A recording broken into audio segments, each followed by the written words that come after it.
I'm Joe Lample.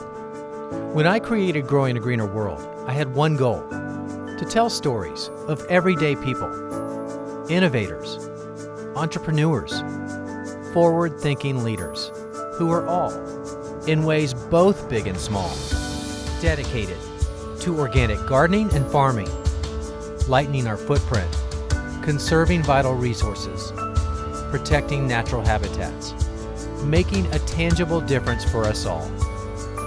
They're real, they're passionate, they're all around us.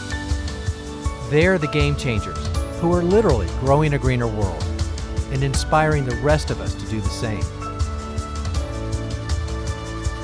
Growing a greener world, it's more than a movement, it's our mission.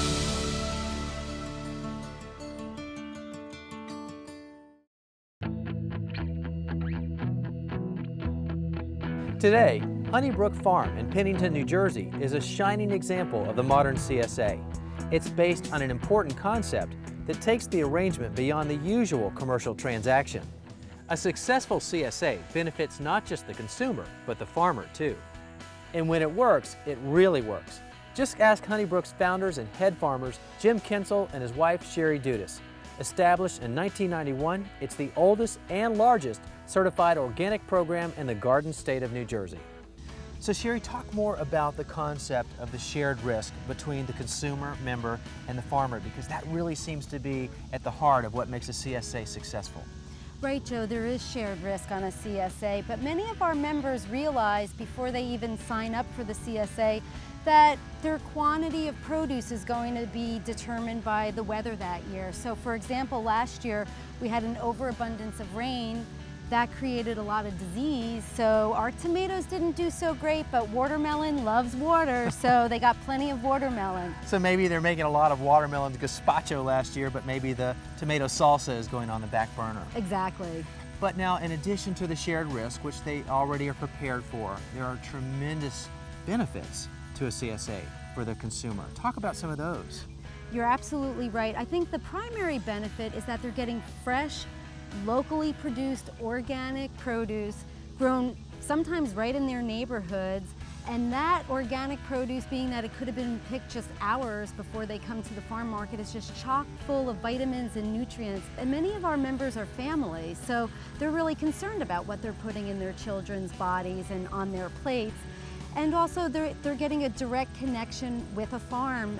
For example, we have plenty of pick-your-own crops that our members are picking today, and they're experiencing the farm firsthand. So this year we're having a dry year. They're sort of seeing that maybe the grass isn't doing so great, but they're getting the really the joy of picking today blackberries with their families. They're also picking flowers with their children, and some of them are using the farm as an outdoor classroom to teach children about butterflies and bees. It's just a really pleasant experience being out here, and I think people actually think of it as a recreational opportunity. And a safe place to do that as well, because in a certified organic farm like yours, there's none of that concern about the chemicals or anything that might harm them or their children, which is why we see so many of them out here. That's right. They may be picking blackberries and eating them warm right in the field. Yeah, you can't beat that. And having that connection with where their food and flowers are coming from is really important to your members, isn't it? Oh, it really is. It's one of the primary reasons why they're here.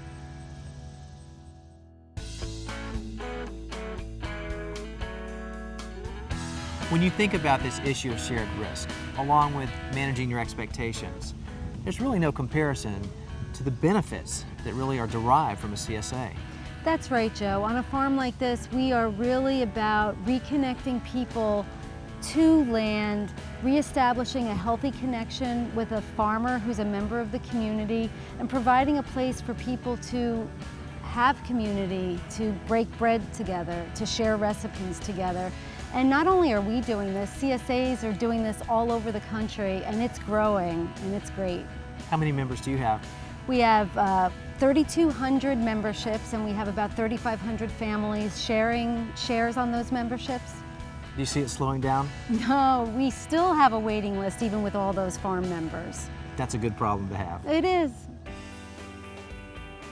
With a typical CSA program, each week during the growing season, members get a box or bag full of whatever was harvested that week. Now, early in the season, it might be a lot of bok choy and Swiss chard and very few tomatoes. At the end of the season, it could be just the opposite. But that's part of the fun of it, because you never really know what you're going to get until you open the box. Now, here at Honeybrook Farms, it's a little bit different than that. There aren't any preloaded boxes or bags, and members get to choose what they take home. Sherry, explain how your program works. Well, we are very similar to a retail farm market, but instead of having prices above crops, we have the individual produce items and the quantities that the different share members are allowed to take. So in this example, we have a choice group, and they are getting a choice of cabbage, parsley, basil, or cilantro. If they have a family share, they're getting 4 total pieces, or an individual share gets 2 total pieces. Okay, so it's mix or match, or just take all of one. Exactly. I like how that works already. Let's see what else you have. Okay, great. 7 1/2, 7 3/4, 8. Wow, that is a lot of tomatoes, Sherry, but according to the sign, 8 pounds per family per week. Wow. Yeah, we're not even at the height of tomato season yet. No wonder you have so many people as members. We love our tomatoes around here. And you know, I talk to a lot of people that tend to shy away from organically grown things simply because they think that they're blemished. They don't look as appetizing. What do you think about that statement? I think that's a false statement. Look at this produce. It's as beautiful as you would find anywhere. Yeah, that is exactly right. You cannot get any prettier than what you have right here. That is beautiful. Yeah, look at all of this.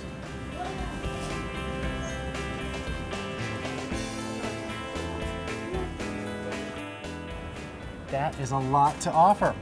And then there's this pick your own board. Many people have been hanging out here reading this board. Explain this to me.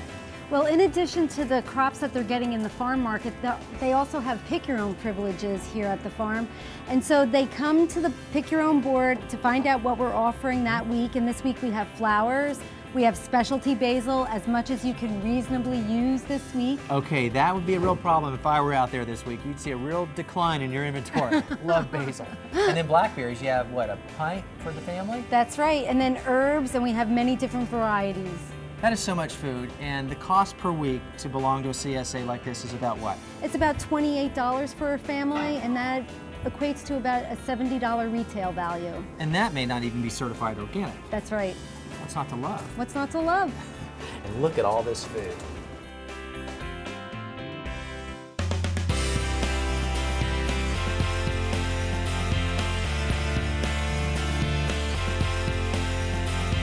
A successful CSA benefits not just the consumer, but the farmer too. One of the oldest and largest certified organic farms in Georgia is Riverview Farms, northwest of Atlanta. Farmers and owners Wes and Charlotte Swansea appreciate the concept of shared risk all too well.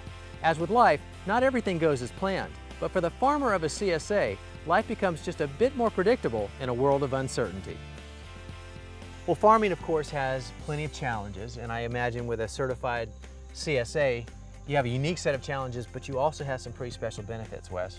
There are advantages to farming for a CSA. A lot of the marketing is taken care of early in the season, and you know how much to grow for, you know your market, and so it's easier to grow for it. Really helps with the budgeting. Yeah. And as a farmer, you'd rather be out here anyway, I would think, than in the office trying to figure out who your next customer's going to be. Yeah, a farmer's place is definitely on the farm. Yeah. Organic farming is not without its challenges, and it's not easy, but you know, we are making a living doing it. And more importantly, we are preserving, you know, a piece of farmland, you know, which is very important. Sustaining farmland, because that's what it's about, is future generations. So Wes, as you serve your organic produce to all your customers, knowing that it's free of chemicals and you've got good, healthy, sustainable soil from all of your efforts, how does that feel to you? That makes it worthwhile, knowing you've got healthy food and healthy soil. That is what makes it worth it.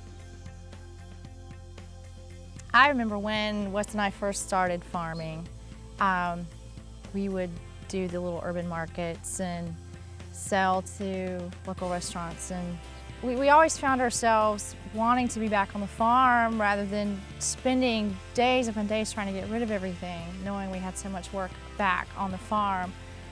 And so I began to change my role a bit on what I was doing on the farm. And now I find myself as the bridge between what Wes is doing on the farm so that he can spend time managing the land and taking care of the crops. Wes and I have been doing this now for 10 years, and we hope to be continuing to do this for the rest of our days to preserve our farm for future generations so that my children and grandchildren will want to stay and grow food for the communities that we are building. And I find that so gratifying to have people eating our food, eating the same food we put on our plates, and knowing that all our hard work is worth it.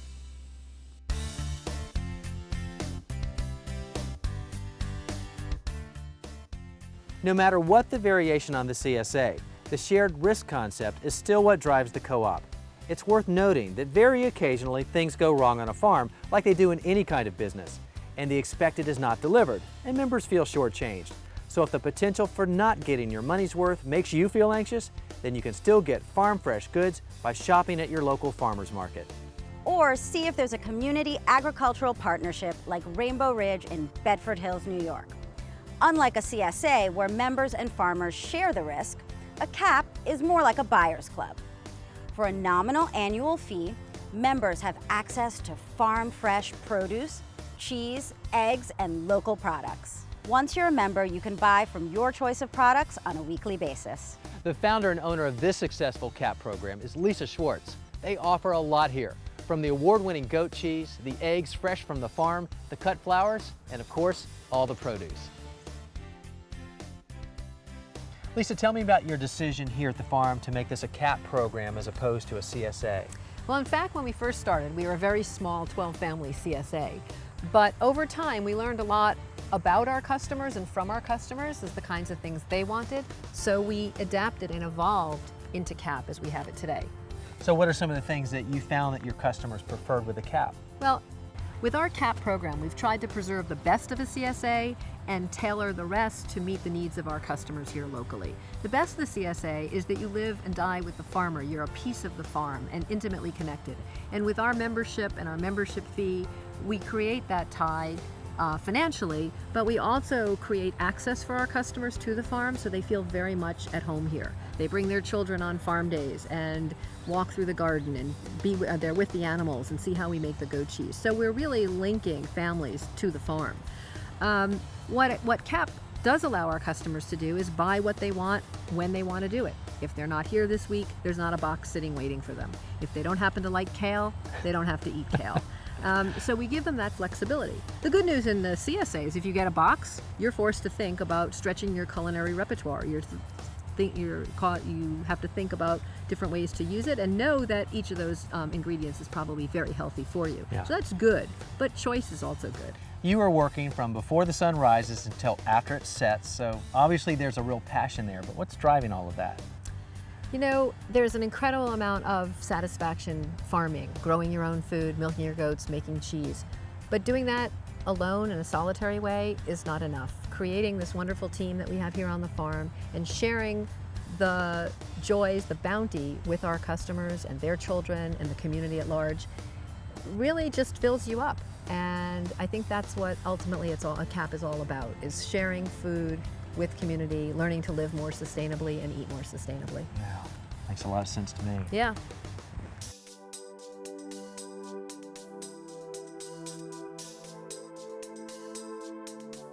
Well, it's clear that all your hard work has paid off because you really have quite the following now, Lisa.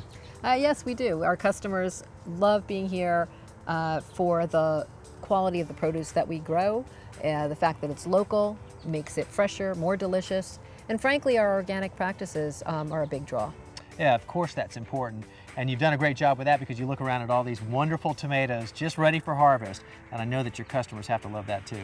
We are coming smack into the heart of the tomato season. Very excited. I know we're going to have a very bountiful and delicious tomato season this year.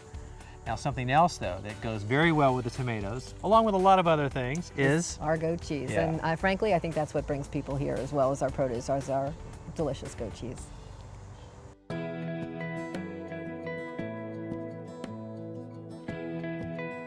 Ah, yes, the famous goat cheese. Now it's quite a process. There are up to like 38 goats that need to be milked twice a day, so you can just imagine that's pretty much a full-time job. But once the milk is extracted from the goats, well, all the cheese making happens right here in the building, and Lisa has it down to a science.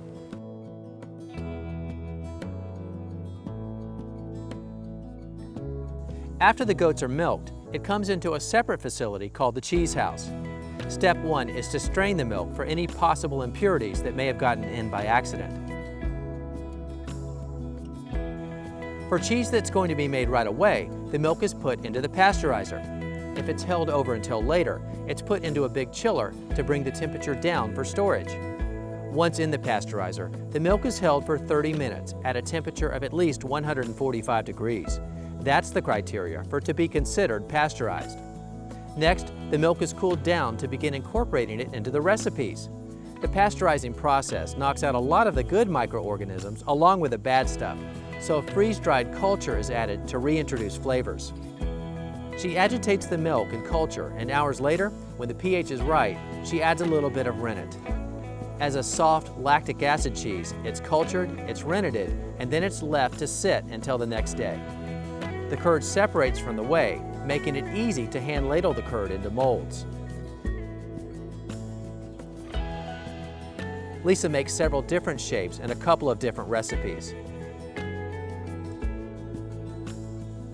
The next day, she flips the cheese in the mold. And the following day, salt and ash are added. Finally, it's wrapped and sent to market. Lisa, this is such a treat. This is what we like to refer to as fast food on the farm. I can get my arms around that. It is so delicious, and you know, you can make so many different things with goat cheese, from appetizers to even desserts. And that's what Chef Nathan Lyon is preparing for us in the kitchen right now. I'm gonna have another one. Look at this. It's like a cloud of deliciousness. Room temperature deliciousness, to be exact. This is goat cheese, or chev, and I'm going to make the most wonderful dessert with it.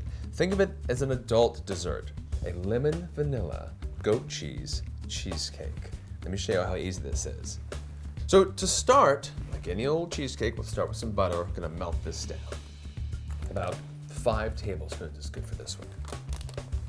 There we are. And now while that's melting down, people would normally use graham crackers, but I'm going to use some ginger snaps. I think it gives it a bit more flavor. Put it in a Ziploc bag. And if you want your kids to be involved, I would actually do 2 Ziploc bags and double bag it, because we're going to smash these down until it's about crumb size. All right, well that wasn't that long. Maybe a minute, just enough time to melt the butter. So I'll turn this off, grab the original bowl, and they go back in. We're gonna add the butter and a little bit of brown sugar, and that will be the crust. We're gonna mix this together until it's well mixed. All right, that looks pretty darn good. Now, springform pan, okay? We're gonna spray it, the bottom and the sides, really lightly, just enough to get it coated. You know what? This looks perfect. This is another instrument we're gonna use.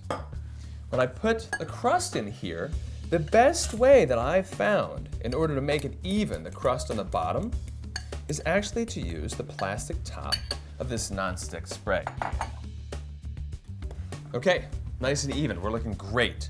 I'll put this off to the side, and now it's time to whip some cream, heavy whipping cream, okay? This is ice cold right from the refrigerator, because actually whipping cream will whip much easier when it's nice and cold. We'll add it to the bowl. There we are. A little bit of brown sugar, okay?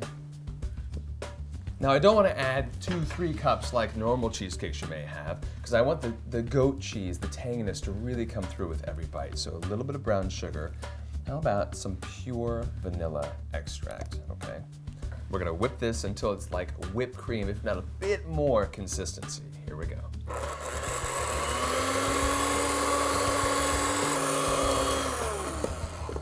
Okay, now I want you to check this out.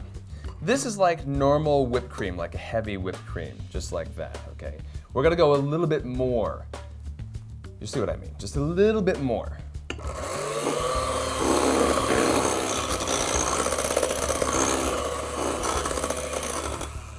Okay, this is what I mean. It's a little bit heavier than whipped cream, okay? So it starts to come apart. If I kept whipping this for maybe 2 more minutes, we would actually get butter. I don't need butter, I just want like a heavy, heavy, stiff whipped cream. This is the point when I add a little bit of local honey, okay? We're also gonna add, of course, some of this goat cheese, room temperature, okay? And fresh lemon zest, okay? All right, the zest of 1 lemon. The reason for this is the tanginess is so good, a little bit of sweetness, and then you have that lemon punch right at the end. Delicious. We'll add that in there. And we just whip it together, guys. And that's it. Here we go.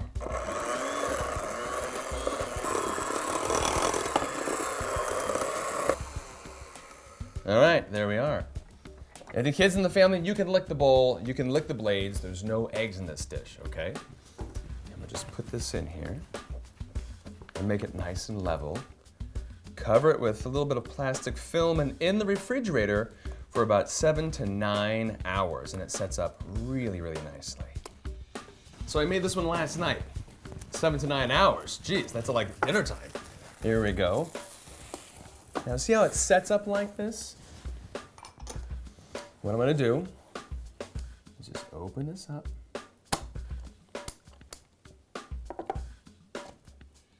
And hope it comes out like so. There we go, guys. Just press it on through. Not sure why I'm whispering, I just happen to like this.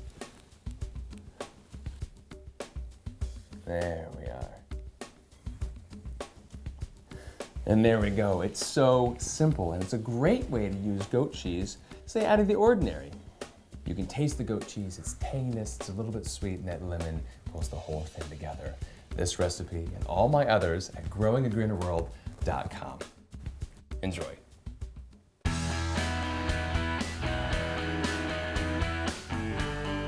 Easily accessible and fresh from the farm, having access to organically grown produce and products is more popular and important than ever. It's a simple idea with far-reaching benefits.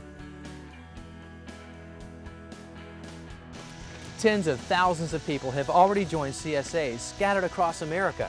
Yet in some parts, there's more demand than there are farms to fill it. If you'd like to know if there's a CSA farm near you, we have a link on our website to the most comprehensive directory. You can also view past episodes, read great articles, and watch Chef Nathan's cooking videos and recipes too. And the web address is the same as our name. It's growingagreenerworld.com. I'm Joe Lample. And I'm Patty Moreno. And we'll see you back here next time for more Growing a Greener World. Check this out. Are you gonna share? You gonna cook? Yes. We got a deal. Let's get going. 3, 2. Wow, Sherry, this produce looks fantastic. Do you happen to know what I was gonna say next? Whoa! Not bad. Yeah. For a rookie. Except at this rate, it'll be time for evening milking. You know, we do this twice a day. Well, We'll still be here. I have a feeling you might, so just keep going. I'm an old pro.